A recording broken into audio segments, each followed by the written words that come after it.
nostalgia there. Welcome back to the Welcome back, long-awaited return of Footy Thoughts. I'm Joey. Casey. I forgot how silly that intro music is. It's fun. Maybe when we're big enough, we can actually hire someone to create an actual intro for us. But until then, it'll just be us two talking about soccer, specifically Premier League. And we're older, we're Mm-hmm. wiser, Sure, we're married. that is true. Joey has 3 children and lives on a farm. So lots has changed. Lots has changed. What hasn't changed is our abundant knowledge of soccer, also known as way too much time on our hand and chronically online. So, The best in Texas. The best our in Texas. goal with this season is a little bit more casual conversation, still talking about ball, still talking about Prem, maybe a little bit of US here and there because it is the World Cup year, but mainly just focusing on what's been happening or once the season starts, review what happened, preview what's going to happen, and maybe even a little bit of betting on the end afterwards. Mm-hmm. And I have a curveball for you on that I haven't told you about. Uh-oh. So we'll start out by saying that the Premier League starts Friday. Obviously, if you're listening, you know that. But the first game we'll talk about is Liverpool-Bournemouth. Kind of unfair, in my opinion, that they start out this way just because Liverpool It spent always is for Liverpool. They always get some relegation team or some team that's been fucking battered, and they play at home always for the first game of the year. Yeah, but Bournemouth deserved better. They didn't deserve to lose 3 of their starting 4 defenders and their goalie. Hey, it's a business, baby. Got to make that money. Tyler Adams is even there yet, man. I mean, they're pretty much screwed. He's still on vacation. No. Obviously, Liverpool signed Wirtz. They signed Frimpong. They signed Kirkez. Ooh, Kirkez revenge game. They signed Mark Gahey today. Well, allegedly. And, of course, Ekitike. All of My Casey's favorite. Of the bunch. Yeah, my arch rival signed 3 of my favorite players. Sick. Honestly, I didn't even think about that Kirkez revenge game. I'm going to have to remember that. But it's going to be interesting because Liverpool obviously won the league, and then they will have Champions League football and try and go for the assumed double this year. The only real competition they have, I think, is City, just because they've as well signed 3 people in January as well as 2 or 3 more in the summer. So should be pretty interesting. Overall, I think we're pretty much consensus that Liverpool is going to absolutely destroy Bournemouth. Yeah. It's going to be interesting because based off the Community Shield, seeing how Salah he blanked, not only blanked, missed a penalty, if he'll start the season as the quote unquote wide merchant and not involved, and see if Ekitike and, am I even saying his name right? Ekitike, yes. Okay, I was saying Ekikite for a while, but it's Ekitike. What I'm trying to get to is that I wonder if Salah is finally going to go into retirement, finally going to come back down to earth. Are people saying that? Well, I mean, they say it every year just because he's on the touchline, he plays out wide, and then, of course, he broke the FPL scoring record. Yeah. And he's a Ballon d'Or candidate. But it's also he's finally, it was his last year of the contract. He did renew. So I'm curious as if it's going to be just insert 2 new players, and it's their team going forward. Fair, I guess. I don't Wrong, know. But fair. Oh, no, trust me. I have Salah in my team and captain. I don't subscribe to that whatsoever. No, but we can move on. I mean, really didn't talk about Bournemouth. They did have some interesting signings. Their manager's probably good enough still to where, not this game specifically, but maybe this season they don't finish as high as they do, but they definitely still stay up in my opinion. I don't know. What do you think? Yeah, no, I'm in the same boat.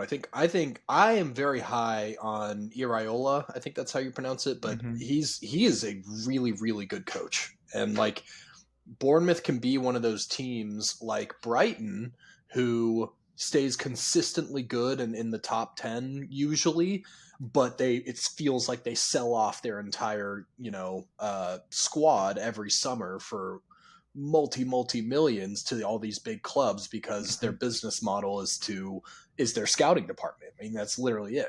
Brighton is a scouting football club, and they find really good talent, and that talent produces, and they sell it off for a ton of money, but they stay good, and I think that Iraola can do that with Bournemouth.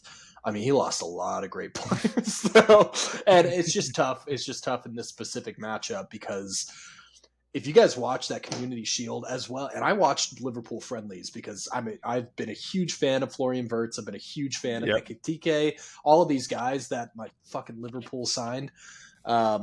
I wanted to watch them play in this team, and it's scary. It's unfair. It's scary and unfair. And I don't know. Bournemouth's not going to keep a clean sheet, that's for sure. Liverpool hasn't kept a clean sheet all preseason, which is interesting to note. But yeah, I think they're going to pound them. Even if the score ends up like 2-1 or something, you'll look at the stats and be like, how did Liverpool now win this 7-0? You know what I mean? So I agree. Well, I mean, so Bournemouth might have Adam Smith starting at right back, who's 34 years old, career club player at Bournemouth. Like nothing special about. They just lost that player to PSG, I think today actually. Zabarni. Yeah. Great defender too. That's tough. Tyler, I'm just gonna have to hold it down. Okay, we'll move on from this one because we want to talk about our favorite teams, of course. But another game I'm actually pretty interested in is Aston Villa and Newcastle, only because those are kind of the two teams that were fighting for. Villa got Champions League, I believe. I should have looked this up. I forgot who got Champions League, but they were both fighting for it, and one of them missed out on it. But on top of that, Newcastle did, and Villa did not. Barely. Gotcha. But you expect these two teams to also be competing, top 8 at minimum.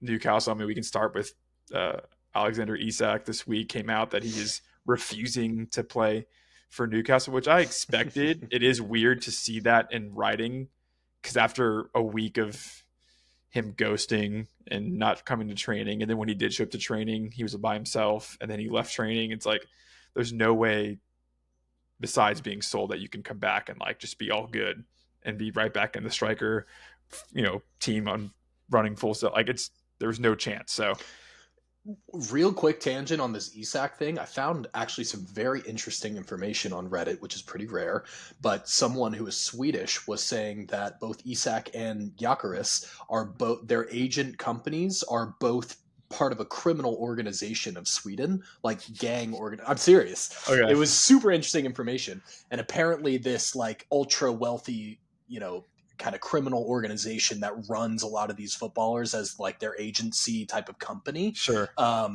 Make it very difficult to deal with them from a club's perspective.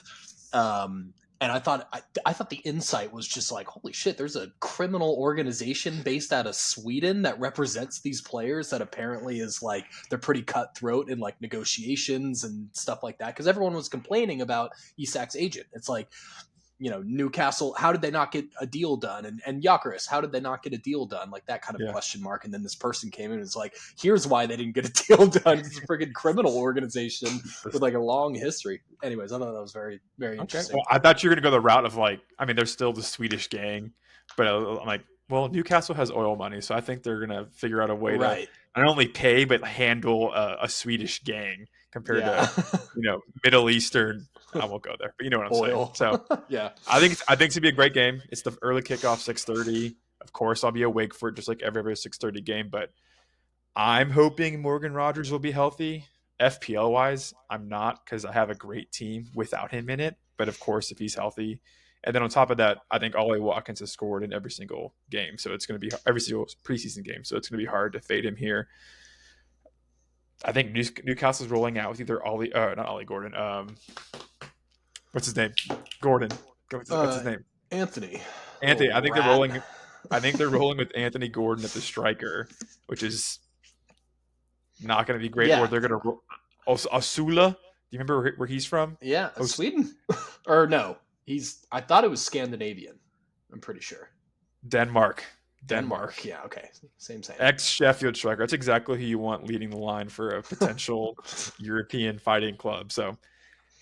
I actually think this game is going to be kind of a drab. Like, Early Oh, don't say kickoff. that. Like, well, I'm just like you. It's a good game. Like objectively, it's a good game. But like early kickoff, Villa. What if Morgan Rogers isn't starting, and then they have to kind of tweak some things? And I think Villa honestly has the upper hand here. In fact, the Athletic came out with their entire table predictions for Oh this wow. Okay, I didn't season, see that. and they had Newcastle at fourth or fifth or something like that. And I'm not there with Newcastle. I Yeah. think there are some. I think Newcastle has rode a wave of new money for the last like I don't how long has it been, like 3 or 4 years, that has really Probably catapulted. more. They made Yeah. some great moves and all of this stuff, but I think Newcastle is on a downtrend at this point, especially with this ESAC stuff. I even thought this before all this ESAC stuff was coming out, and I just feel like they'll be a pretty solid defensive unit, but I can't get there with them scoring enough and getting enough like cold hard wins in the Premier League to warrant a fifth overall, fourth overall Champions League fighting type of spot this year. I'm lowering them in my ranks than I think a lot of people, or at least the average, would say. I can agree. I think it's going to be tough because, like, as a Tottenham fan, I have PTSD of playing away to Newcastle. Like, I'm sure you do. I remember that game. I was watching in an airport. it was early morning. It might have been early morning, but it was definitely a morning kick. And I was still laying in bed. And by the time I got out of bed, like 15 minutes in, it was 3-0. Yeah. And I can't believe I'm watching this. But I wanted to say that I think fourth is obviously crazy in my opinion, but I think their floor is higher than you and other people think. That's sure. That's fair. Maybe Yeah, fighting for Europe, I think, is absolutely fair. like Europa League and conference. Yeah. Not like Yeah. I just think like it wouldn't surprise me if you play 19 games at home, if they win 10, 12 of them, Yeah. a few draws here and there. Also, I mean, Trippier is getting older. I can't believe Dan Burns still relevant. And then like they have a good midfield. They have a great midfield. They have midfield depth and a great midfield. And they did sign Alanga, as quality of a player it is, it's their style. It's just fast wingers sprinting down, cross, cut back in, score. And then they did just sign Malik, the Thaw from AC Milan, the center back. So they signed him. Cool. Yeah, they're getting younger there in theory. So today. Okay, gotcha. So I mean, I still like Villa in this game. I like Villa for the season more than Newcastle. I do too. I actually, it actually did happen today too. There's fresh rumors or links of Jacob Ramsey going from Villa to Newcastle. That would be a pretty classic. Which he's that classic. He's like reminds me of Dele Alli, where like he played in the attacking midfield, but like he didn't really play. Like he wasn't a cam. He's more of like a second striker kind of thing. Yeah. Which how I view Morgan Rogers, but like that's also kind of how I view Jacob Ramsey. So I wonder where he's going to play exactly, because he's not playing left wing or right wing. Like that's Gordon, that's Harvey Barnes, that's just the fastest dudes you can think of. Jacob Ramsey has actually played some games at center mid. He was obviously a way more advanced number 8. Sure. But I could see that being as a potential, we see value in that position for this guy.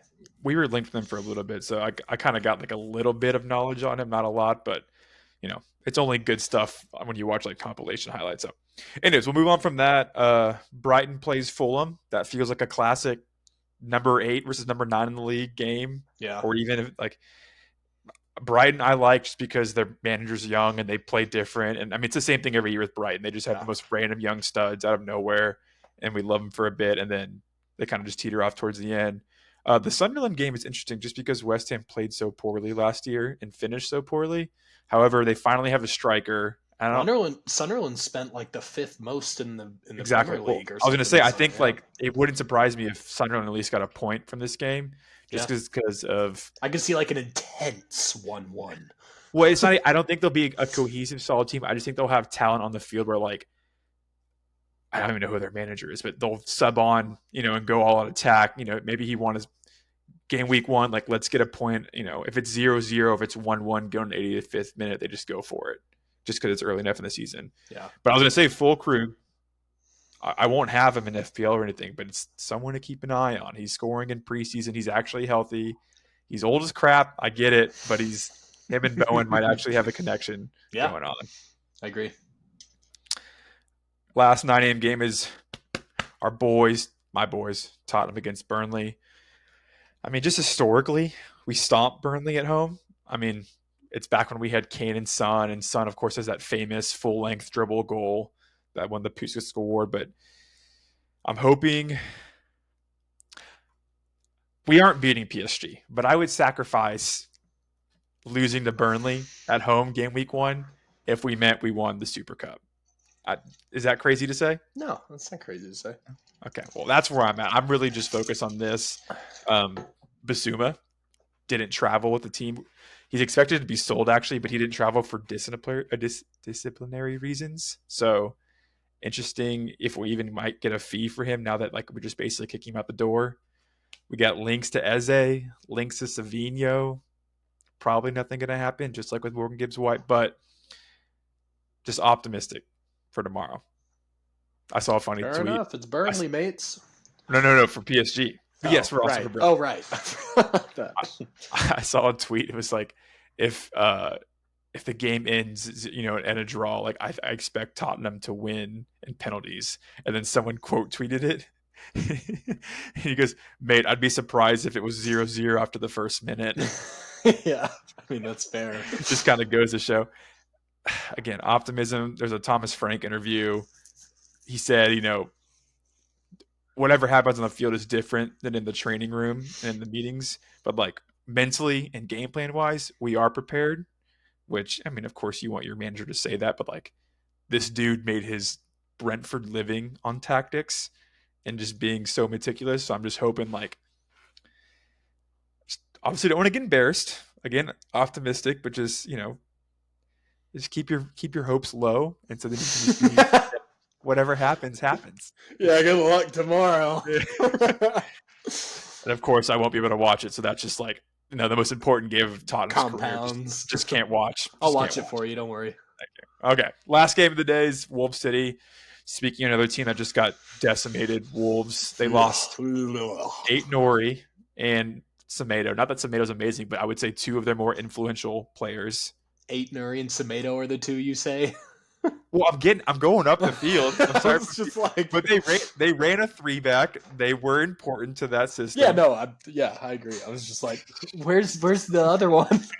They lost Cunha, but they've had a horrible preseason. They brought in this dude John Arias, who's supposed to be the. I like him actually. I think that was a good signing. Well, yeah, he's supposed to be the replacement, but I kind of Bournemouth lost.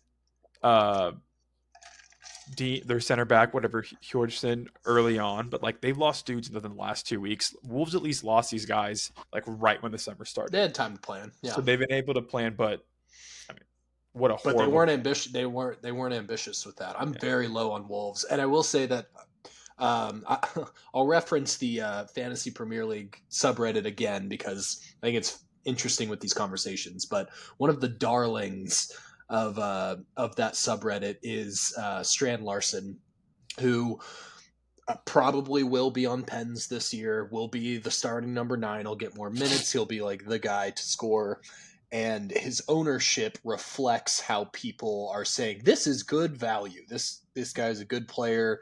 It's good value, which in theory I would agree with given his price and everything like that. And everyone trying to find, that who's that cheap striker that I should pair with my expensive, that kind of idea.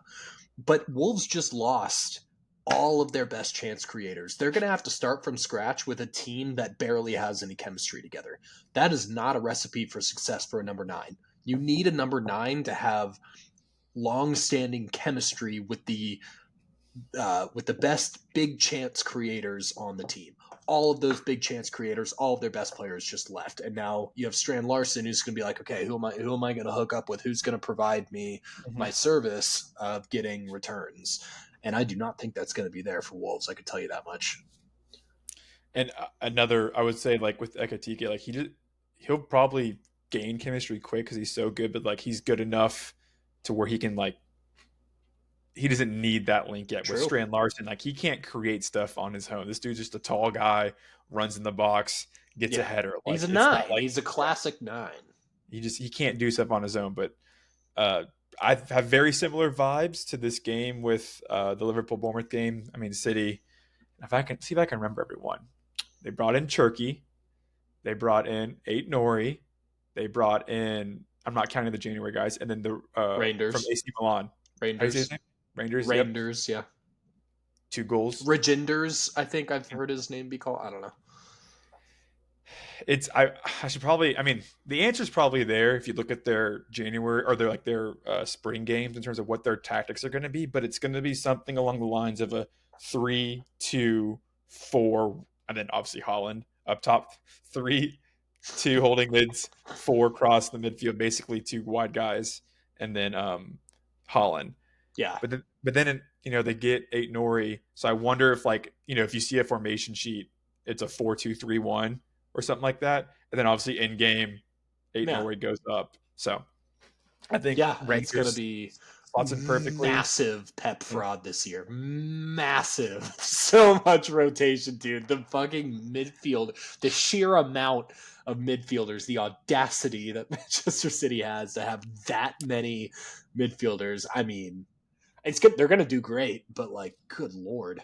And even if Savinho leaves, they're already linked with Rodrigo. Yeah. So I don't want to say like for like, but it's just another they're not going to skip a beat. And then even with guys like Foden, I don't think that he, once Rangers, if I'm even saying his name right, catches up to form, it's going to be him and Marmoush. Marmoush is not going to play out wide; he's going to play right behind Holland, and then these wide guys are your dribbly guys. That's not Foden either. So it's going to be interesting to see where Foden even last season we kind of saw him fall out of favor. So yeah, where he ends up, and then they're linked with Donnarumma today, and they already have James Trafford. So who's going to be the starting goalkeeper? It's definitely I for sure think it's going to be a bounce back. I think this game against Wolves, even though historically Wolves has kind of been their kryptonite, but again that was with Cunha. I think this could be just their kryptonite is actually Everton. Shut up.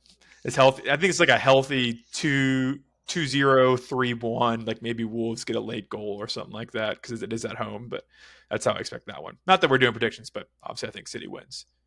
Okay. Anything else you want to touch on that? Nah. Wolves City? Okay. We'll go to Sunday. Chelsea Palace, Nottingham Forest, Brentford. God, that game is probably going to be just the nastiest 0-0. Yeah. We'll come back to that Chelsea game. 1-0, Chris Wood, 89th minute. Doesn't start, though. Gets subbed on. I think Forest has had 6 preseason games and 4 of them ended 0-0. It's just... and honestly, I hope the worst of them. Forest is a big fade this year. There is data... I'm not going to reference data actually because I'm not going to be able to pull it up. But teams who were not supposed to, who were unicorn teams that were not supposed to get Champions League or some major tournament, like Leicester did in 2015. I was just thinking that, yeah. Yeah, or in 2016, and then because they got Champions League, and they actually did pretty well in Champions League. They got a bunch of 1-0s, and Leicester in the Champions League, they're actually doing well. In the Prem, they were ass. They were so bad. And so I see this exact same situation for Forest where holy shit, Nottingham Forest is in the Champions League, all focused there. And every time Champions League comes up and they have that loaded schedule, they're going to get, their games in the Prem over the weekends are just going to look sad. Mm-hmm. And they'll rotate a lot. And I would say, I don't even know what their depth look like. I don't know who, I know they sold Alonga. They kept Warren Gibbs-White. They signed a few kids from Brazil. Dan and Doy, that's actually a USAC boy. Yeah, he's actually, I really like him. But they signed 2 kids from Brazilian teams that were Igor stunting Jesus. at the Club World Cup. They signed Acuna, but he's a 6'6" right back, 20 years old. Jair Acuna, yeah. Mm-hmm. And then Brentford, on the other hand, look, they lost Thomas. I'll say it. I'll put my stamp on this. They lost Thomas Frank. They lost Mbeumo. They might lose Vissa still. They lost their goalie, but they got Kelleher from Liverpool. I'm probably missing. They lost Norgard, who was their main number 6. That's a massive. That's big. Now, hear me out. Hear me out. They won't do as well as they did with Frank, but Frank left, took a few of his guys, but guys who were under him got promoted. They didn't go somewhere else and hire a coach. So Thomas Frank is still there in Brentford, and more importantly, their scouting department is still there. So they're still going to find these young studs. It wouldn't surprise me if they just fell a little bit, but like overall kind of stayed just where they were, middle table. Yeah, Brentford is now a staple Premier League team where their goal is to fight for a European spot, but that usually you can expect the worst outcome to be is that they, 15th, 14th, 15th. I think Brentford, no matter what happens, has established themselves as a culture and a club that is in that position. Fulham, Brighton, I'm blanking on a lot of the other examples, but you know what I mean. They're in that part. It might just like be Everton's those three. not even there. We're not even there yet. You know what I mean? Like there's a specific club or a little coalition. I think it's just those three. I like that. Fulham, Brighton. They're Premier League teams. They're not super exciting, but there they are. But just like I was saying with crap, I forgot who. But I like Damsgaard. Mm-hmm. I like him to kind of just sort of take that step up, go to a big club next year, let his hair down, take off his glasses. He's very balding, so he's if not, he's definitely receding, if not balding. So I don't know how much, like, not that he is Christian Eriksen, but he is Danish. Like maybe he's just the next Danish dude to step up. And I mean, shit, Tottenham needs a 10. Like I never wanted him to come. But I was like, dude, if anyone's going to fit Thomas Frank's system, true, and we need a number 10, we don't have James Madison's out for the year. We have no creative first player in our attack. Like it would be him. So maybe I manifest that transfer come a year from now. But overall, this game, I will still give Forest the benefit of the doubt just because it's first game of the season. They have the Champions League. Chris Wood stayed. Morgan Gibbs White stayed. They're healthy for the most part. I'll give them this one, but I would not be surprised if Brentford is just a pesky away team. They always are. And then we'll go back to that Chelsea game, Crystal Palace. Dude, speaking of teams that are getting devoured, linked to lose Mateta. So Mateta's in that same pool as Vissa with the Newcastle transfer rumors. I don't know if you've seen that. Linked to lose Eze, either to Arsenal or to Tottenham. Gehi supposedly accepted terms today with Liverpool. And then I guess that really is it. It was more on the other end, actually, of Glasner complaining to the press and the media that like he was promised all these transfers, and now not only has he, well, I mean, he won the FA Cup, and then he got promised transfers, and now he's won the Community Shield, hasn't gotten any transfers, and now he might lose 2 players. Yeah, between Sunday and then like the last 5 days of the summer before Prem starts. So kind of feel bad for him. Yeah, I do too. I agree. And then Chelsea, of course, on the hand. I mean, Palace. Palace is in that group too, by the way. Brentford. I agree. Fulham, yeah, so Brighton. Fulham. I know. I knew there was a couple other teams. I just wasn't remembering their names. Well, I mean, Glasner's a good manager, but if they lose 2 of 3 of Gehi, Eze, or Mateta, that's sinking fast. I don't think it's relegation, but it's dropping fast. Yeah, I agree. You want to talk about Chelsea though, and all the 1,000 players they signed? Yeah, Chelsea's going to be Chelsea this year. I will say my general vibe on Chelsea is we have, there's lots of jokes and there's lots of the curse of Chelsea's number 9 and like, I don't know. I think there's always been this kind of running theme of Chelsea for at least for the last like 3 or 4 years, especially when Lampard had his little tenure and there was just lots of drama going on. And I do think that Chelsea is inching away from that. I think that they are under Enzo Maresca are becoming a serious club. Like, and of course they've been a serious, like they've never not been a serious club. Back up. What? Like they're ascending, like they've had a little blip and now they're ascending back up. Yeah, I think that they were considered kind of like a Chelsea sort of thing for a while, which was very fair. But I think that like they're under Enzo Maresca, he's making this a serious club. Mm-hmm. And I think that their signings made a lot of sense. There's been a lot of drama about whether or not, from a fantasy perspective, whether or not Cole Palmer is going to live up to his price, considering his kind of dip in form the latter half of last year and what that looks like and blah, blah, blah. But at the end of the day, I think Chelsea is going to make a deep run in the Premier League. They're going to challenge for Champions League. They are going to make a deep run in. They're in Champions League this year, right? Yeah. Yeah. I think they're gonna make a fairly deep run in Champions League as well.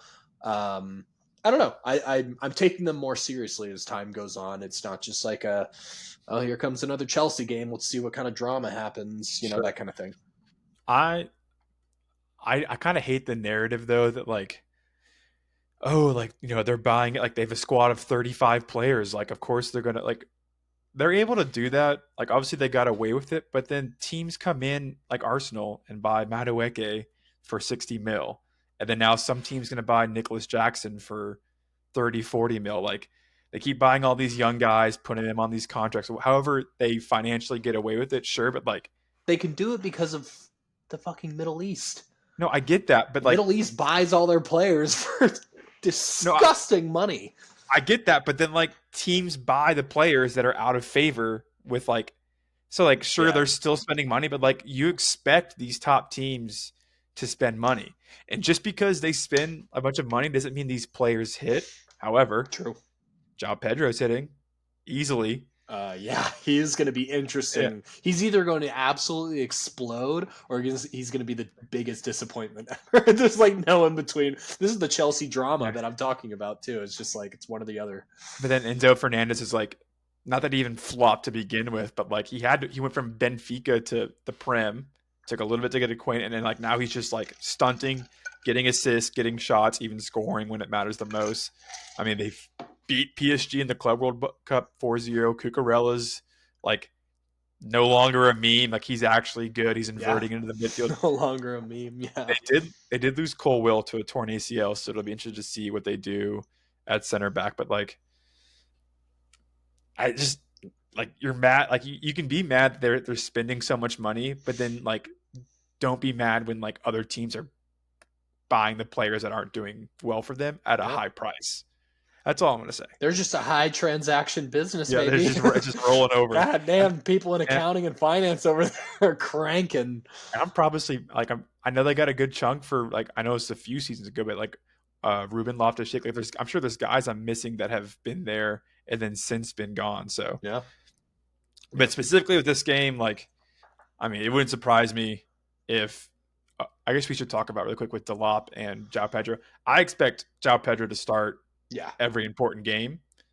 And then Delap, like if they're winning 3-0, 60th minute, yeah, sure, João Pedro come off. But like, I don't expect him, like, maybe they run two strikers, but like, I think João Pedro's in the same vein of like Palmer and Enzo, where like they're not getting subbed off in a game, they need a goal in. Like, even for reinforcements, like Enzo will change the tactics to maybe João Pedro drops a little bit. So that's my opinion on things. So I want to start with João Pedro this season in FPL. I agree. I think down the stretch, I have one opinion on the rotation, because everyone was all like, oh my gosh, Chelsea's got 3 strikers that we have no idea who's going to be the starter, blah, blah, blah. Especially specifically speaking for the Prem, I do think that down the stretch, João Pedro is going to be used a lot heavier in Champions League type of settings. You know how clubs have those players where they're like, this guy's our Champions League guy, like we start him every Champions League game. And then they have players who are domestic players, right? They're your guys who you're starting domestic. I think Liam Delap has played in England his entire career and is like, he knows English teams, he knows the Prem, he knows the Championship. He is a type of player that strikes me as someone who you should start versus Sunderland, away to Sunderland or something like that, because he has experience in that sort of situation of that nitty-gritty English football. Whereas your Champions League, your big boy stage or whatever, you have your guys like João Pedro who can create something out of nothing and make it look absolutely stunning. And then your Liam Delap is the guy who won that gritty header against some fucking 6'5" bulky English brother. You know what I mean? So it's like, damn, that's a good point. I think down the stretch, people are going to get pissed because João Pedro is going to actually be scoring goals and looking really good, but then João Pedro is going to be starting. Stop biting me. he's going to be starting Champions League games and stuff like that, and then Liam Delap is going to randomly be starting a lot of Prem games. So I'm not messing with that personally, but I do think that that's kind of how the coordinates is going to go in Chelsea. Damn, I kind of hate Pretty that. good point, huh? I hate how good of a point that was, unfortunately. Okay, well, we'll leave that game alone. Chelsea's one to look out for. I mean, we'll move on from that to the, I would say, the staple game of the week, United against Arsenal. No clue how this game's going to go, but what I do want to talk about is that it has been season on season on season of like, ooh, shiny new toy for United. Granted, never believed in Xerxes, never believed in Rasmus. Sesko, though, I'm kind of like, he can hit the ground running. Like, I have more stock in him starting. Now, granted, he just joined, so he hasn't had like a full preseason with them, so it might be slow, but like, that's like, I think that can work. Now, how Cunha and Buemo and Bruno will work together, who knows? But Sesko, I'm like, okay, this could actually be a little something here. Like Sesko that could is actually the best 9 that United has had. It's Ibra. Cavani. Since Ibra. Well, I was gonna say, well, you have to consider Ronaldo for the second time he came back, but he's better than a 38, 39-year-old Ronaldo. No, but Sesko. Well, take Ronaldo out. Take Ronaldo out. Like out of consideration. Remove Ronaldo. Sesko is the best number 9 that United has signed in memory of mine. Of just since like Ibra or Cavani, whatever that year was. Yeah. Like really, this kid's good. And I think he's a perfect link up with someone like Cunha and Mbeumo, and then Bruno even deeper. I mean, he's going to be fucking fed. I'm not saying I'm buying into that right now. I want to see him because Man United is Man United. We'll see what happens. But I believe in the guy. He was, again, one of my favorites in Germany last year to watch. You could draw the comparison between Ruben Amorim and Enzo in that, like, you know, Ruben joined like in November or something. So like, not that you can wash the year away because they had some bad performances, but they did make a Europa League final. He's got the full preseason. Like it would, and how you were talking about Chelsea, how you would laugh at Chelsea. Like, of course, we're laughing at United. Maybe this is like a little bit of laughing, but like a few like wow performances. Like for example, like would it surprise you if they beat Arsenal this weekend? Huh. Yes, actually. Away? See, that's where I'm. This is the point I'm make. I mean, What happened last year in this fixture? Well, it's 1-1. It's two different teams, completely different teams. I mean, anyways, the point I'm making is that like I still have faith in Ruben. I expect him to improve off last year. I mean, they finished 16th, so of course they're going to improve. But you know what I mean. But like, or I guess they finished wherever they finished, super low on the table. I just wouldn't surprise me if they come up for this game ready. And not that I don't think they shut Arsenal out, but I mean, like Arsenal have their signings. You know, they've been like not making a joke. They've been the second best team in the Prem for the last couple of years. Like they are established. They make deep Champions League runs. It's like it just wouldn't surprise me if United just start well. Yeah. And not saying they get Champions League, but they just kind of, you know, get a big win here, get a big win there. Maybe they stumble against these lower teams because they get their ego up, which is like very constant with United. But that's all I want to say is that I wouldn't be surprised if United got a result. So. Yeah, I think that's fair. I don't have. Hold on, I need to let. Okay, well, Arsenal on the other hand, Saka. I think Saka has a pretty good shot of, I don't want to say taking another step forward, but with it being the World Cup year, it wouldn't surprise if there was another sort of like gear he could shift into and just be even better somehow. Saka. And I am interested to see if him or Gyökeres has penalties. That would be a big factor. So this is a conversation that I've seen brought up so much. And I'm torn because my initial reaction to that was like, no, you guys don't understand how football works. If Saka, the darling of the team, who is worth more than Gyökeres could ever dream of, and is a Mm-hmm. better player technically, considering at his position, and he has been really good on penalties for his entire young career, except for that one mishap that one time. But why would you ever change? Why would Gyökeres come in and be like, and Arteta would be like, Gyökeres is on pens? But then I got to thinking, I was just like, all right, listen, this guy is one of the best goal scorers in all of Europe and has been in the last 1 or 2 years. Like this guy could compete with Haaland for goals this year and Salah. That's his ceiling, right? Is doing that. How is he going to get there? He's got to be on pens. He's got to be on pens. And like, I feel like a lot of times at a big club like this, you have so many high value, good players that I think there is a potential for my initial reaction to be wrong, where it's like maybe they do have a discussion and they're like, we want to get Victor going early. We want to get him go, even if it's just a penalty goal. We want to get him rolling with the goals because he will roll with goals if we get him going. Well, people forget he split penalties with Saka split with Odegaard. So like it's not like him splitting is not. Were they splitting, or was it more so like Saka took all the main penalties ever? And well, sure, Odegaard did take a few sympathy penalties, but there were definitely some where it's like, why the hell are you holding the ball? Like I remember watching the game, like why is Odegaard holding the ball? I probably bet on Saka goal that day.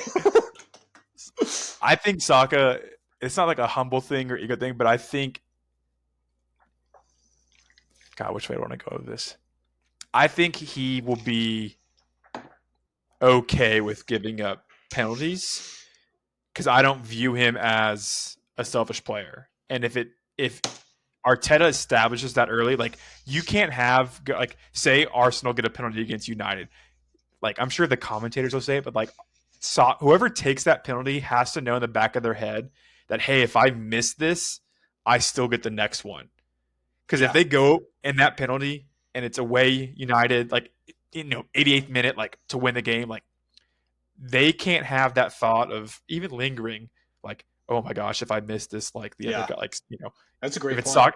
If Saka misses it, Gyökeres gets next, but like it has to be established early, like who's it going to be, and I as a Tottenham fan, I hope Arteta doesn't do that, but as a football fan, like that's something that has to happen, in my opinion. So. I think just as a closing thought on this, I think that it might not happen week 1, but the first time that Arsenal gets a penalty, whoever drew it, Saka's going to walk up to the thing, put the ball, and the commentator's going to be like, looks like it's still Saka. And it's just the most hardcore Pikachu face for the FPL fandom hood. Everyone's oh my shocked. gosh. Everyone's just like, it's still Saka. But imagine that first pen, and then he just walks up to the camera and does the mask, and it's just like it's just gonna hit like crap. No, you can't do that with a penalty, dude. No, he's got to score a sick goal. Open play. Sure, but I mean, like if you're telling me if Gyökeres does not score the game-winning penalty against United, the away in, and he won't do this, like, come on. No, he will. Okay, so we'll wrap up that. Like I said, United result wouldn't surprise me. I love games like this in game week 1 where it's just a blockbuster to start, get the season going. So but I'll talk about this next time we record. But like some of these like game week 1 through 3, 4, 5, like really weird things happen. Like people are still getting acclimated to their new team. Like you'll look back and be like, oh, like United beat Arsenal, but then come February, Arsenal's in 2nd and United's in 12th. Like, right? What does that result mean? So I just wanted to keep that like. It's going to be cool if United wins, but like, will it mean much later on? Anyways, the floor is yours for the last game of the game week. Before we move on to the last segment. Yeah, I was actually disappointed. I wasn't really caught up with my week 1 schedule, and I was like, ooh, when's the Everton game? I hope it's Saturday morning. And it's just like, it's Monday away to Leeds. That's a huge L, respectfully. Is it Ellen Road, first game of the season? Yeah, I mean, I think it's gonna be a fun one. I've always kind of had Leeds as like a little bit of a sweetheart team, even though our business with Leeds from a club perspective has been atrocious. Leeds hates us. We're supposed to hate Leeds, anyways. I think it's gonna be Interesting. I wouldn't be surprised if Everton starts off with a loss. We've had an atrocious preseason. We've got a lot of new signings that are very late in this window to be integrating. But guess what? We've had some really exciting new signings for the first time in so many damn years. Like, I can't remember being this excited since Carlo and Hamas, which lasted half a second during COVID. So that wasn't even a thing. But like, I can't even remember my excitement pre that wasn't this. New stadium, Jack Grealish, Dewsbury Hall, Tierno Barry, who I was actually like betting on last year. Like, I was kind of a fan of him. I was watching Villarreal games for him too. So that was a very exciting signing. Like, Gay's back. Our defense is shaping up. Signed an exciting left back. We have depth for the first time, and I thought Charlie Alcaraz was gonna be my like heart and soul this year. I'm like, he's got the starting position, like blah blah blah. He's a rotation player. He's a rotation player. That's it. End of story. Dwight McNeil is a rotation player. Like, thank God. I mean, I love the guy, but it's just like we finally have players to play. You know what I mean? James Garner, like what an incredible signing for Man United. You know, so I think anytime you have a team that has a brand new stadium that they're playing their debut season in, there's going to be drama. It's going to be fun. I think we're going to get wins. We're going to score more goals than we did last season. Of course, what we're known for is not scoring goals. I think that we're still not going to score goals very well, but we're going to score more goals than we have the last however many years. Sure. So anyways, I think an opening start away to Leeds is not great. I can see this being a very sporadic and chaotic game that Leeds ends up winning. I think they're an exciting team. I think Willie Gnonto is probably going to have some chip on his shoulder as well with all the transfer rumors and stuff. But either way, I think our first home game at what I'm coining as the Dick Dock. We're making that a thing. Hill Dickinson Stadium. We're not going to be calling it that. It's lame as fuck. We're going to call it the Dick Dock. At home to Brighton. I think that's going to be a very exciting game. Oh my God, yeah. So, yeah. No love for Brendan Aronson? Yeah, go get him, kid. And that was Casey's Corner with American Kids. Okay, so this is how we're going to spend this season talking about soccer. Very more casual conversation, or Prem specifically. This was more of a preview. Obviously, first episode of the season, so a little bit more talk about what clubs have done, what clubs haven't done anything, how we think their season will go, et cetera, et cetera. But this is the curveball. Okay, you ready for it? The last segment. So we were going to do locks, but I thought that kind of got a little bit away from the casual side because you had to come prepped with stuff, like numbers. I'm going to split this up just like FPL, where we have like the game week 1 through 18 and then 19 through 38. Okay. So it's going to reset 2 different tournaments, if you call it. Okay. You have to pick 1 goal scorer every game week, and you can't repeat a player. Ooh. So very similar to a one and done. So from game weeks 1 to 18, so 18 game weeks, you have to choose a player, and you can't choose them again to score. So I'll give you a minute to think about it because I'll start. Wait, one thing to clarify. Is this from a betting perspective? Like, we can't just choose Haaland at minus 350 odds. Yeah, but, I mean, we're not putting like... Okay, but is this like a betting segment, or is this like we just choose 1 goal scorer? It can be betting, sure. If you want to pick Haaland at home to Burnley, like he's going to be a minus 1,000 to score, whatever. Like bet him in real life. I'm just saying, but like this kind of goes to the one and done, where like, everyone's like, there's going to be chalk players that week, but you got to be strategic on when you pick those players. Okay. Like, how many times have we seen, a triple captain Haaland and City scores 4 goals and he gets an assist? Like, that's all I'm trying to say. Yeah. So, okay, good point. I'll still start out. Okay. I am going to take the chalk, though. Week 1. Okay. First game of the season, first home game in the season for this guy. Record-breaking transfer. I will take Hugo Ekitike to score against Bournemouth as my week 1 pick. Okay. That means I can't use him again. That's what I'm picking. Okay. I am going to take... I totally put you on the spot, so feel free to take a second or two. Salah. So you're just not picking him again? Yeah, for next game week, but I could do it after that, right? No, it's game week 1 through 18. Oh, you have to pick a new I thought you scorer. meant I just can't do it in a row. Oh. You just do Salah every other week or like Holland every other week. Okay, I understand. Sorry, the one and done concept is familiar with me. I should have done a better job explaining. So Ollie Watkins. Can still. Well, there you have it. There you have it. I mean, not like I guess technically whoever you would have picked would have been chalk this week. It's not like you would have gone like Jared or like Thiago from. Sure, yeah. So I will keep track for you every week. So I'll let you know which players you can't choose, but we'll keep track. Oh, gross. I'm kidding. We'll see what happens. So we'll see what happens. Okay. I have Ekitike. That's fun. I like that. Watkins. That's unfair that you went first because I was gonna say Ekitike. Well, I was trying to give you enough time to think about. I could totally just put you on the spot. You put me on the spot, and I was like, "Oh, I know who I'm choosing." And then you said him. You get. Can I choose with you? No, don't be like. Then we gotta switch off who goes first and who goes second. Okay. How about this? We'll decide if both of our players score. The tiebreaker will go to who scored the goal earliest in the game. If that makes sense. So if Ollie Watkins scores in the 5th minute and Ekitike scores, Ollie Watkins scored, but he scored the earlier goal, so then you can go first in the following week. Okay. Is that fair? Okay. I feel like it's a long way to. We'll tweak it.